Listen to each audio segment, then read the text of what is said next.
चंदन एक है पानी। राम सिया राम सिया। হ্যালো গাইস, আমি মনামি আর তোমরা দেখছো মনামিস ক্রিয়েশন। থাম্বনেল দেখে তো তোমরা বুঝেই গেছো আমি যাচ্ছিলাম আমার মা বাবার সাথে রাম বিজয় দেখতে। হ্যাঁ জানি ভিডিওটা দিতে অনেক লেট করে ফেলেছি আমি। এখানে ভিডিওটা আমি ঘর থেকেও স্টার্ট করতে পারিনি, আমি স্টেশন থেকে স্টার্ট করেছিলাম।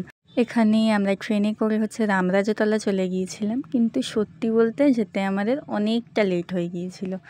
সেই সময় রাম বেরিয়েও গিয়েছিল, আমরা ভাবছিলাম আর হয়তো দেখতেই পাবো না, কিন্তু আমাদের ভাগ্য ভালো ছিল। আমরা কিছুটা যাওয়ার পরই দেখি রাম ওইখানে দাঁড়িয়ে আছে, আর যাইনি, ওইখানেই দাঁড়িয়েছিল। আমরা অনেকক্ষণ ওখানে দাঁড়িয়েছিলাম, কিন্তু আমরা যদি আর একটু আগে যেতাম আমরা হয়তো যে সং টংগুলো বেরোয় ওইগুলো আমরা হয়তো দেখতে পেতাম, কিন্তু আমরা দেখতে পাইনি। আমরা তাই জন্যে ঠাকুরটা দেখে একটু এগিয়ে গিয়েছিলাম। তারপরে ডিজে ছিল, এখানে নাচ ফাচ হচ্ছিলো, আমরাও একটু ভিডিও করে নেচে টেচে নিলাম। এখানে আমি নাচছিলাম, আমার মা বাবা নাচেনি। এখানে ডিজে ফিজেগুলো বেশ সুন্দর হচ্ছিল, সবাই নাচছিল। এখান থেকেও আমরা একটু এগিয়ে গিয়েছিলাম, কারণ নাচতে থাকলে তো হবে না। এগিয়ে যেতে আমরা এখানে একটা ঠাকুর দেখতে পেয়েছিলাম, জানি না এটা কী ঠাকুর ছিল, তোমরা জানলে কমেন্ট করো। তারপরে এখানে আর একটা ঠাকুরও ছিল, দিয়ে এখানে আরও সং ছিল। এরা না এই সময় নাচছিল না, কিন্তু আমরা যখন ফিরছিলাম তখন নাচছিল। সেই সাঁওতালদের যেরকম নাচ হয়, এই ঢাকটা বাজছিল, ঢাকের এতে নাচছিল।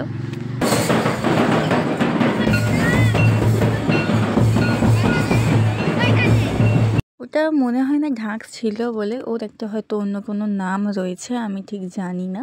তারপর আমরা একটু এগিয়ে যাওয়ার পর এখানে রাম ঠাকুরটা দাঁড়িয়েছিল। আমি কিছুটা ক্লিপস নিয়ে আবার ব্যাক করে যাচ্ছিলাম, কারণ আর এগোনোটা পসিবল হচ্ছিল না, প্রচুর ভিড় ছিল। আর এখানের এই সংগুলো আমি ছোটোবেলায় দেখলে কি ভয় পেতাম, আর এখানে ছবি তুলছে, হাত মেলাচ্ছে, আমি দূর থেকেই দেখে চলে এসেছি। তারপরে ব্যাক করছিলাম, হয়তো আরও এগোলে আমি আরও সং দেখতে পেতাম, কিন্তু আর যেতে পারিনি। তারপরে আরও অনেকটা এগোলে আরও ঠাকুর ওইখানে বেরোয়, নতুন নবনারী এরকম সব নাম রয়েছে, আমি ঠিক জানি না। তারপর এই ক্লিপসটা নিয়েছিলাম, এই ক্লিপসটা না অনেকটা সুন্দর লাগছিলো। এখান থেকে না লাইটিংগুলো এত ভালো লাগছিলো, তাই জন্য একটু দূর থেকে নিলাম, তখন তো কাছ থেকে নিয়েছিলাম।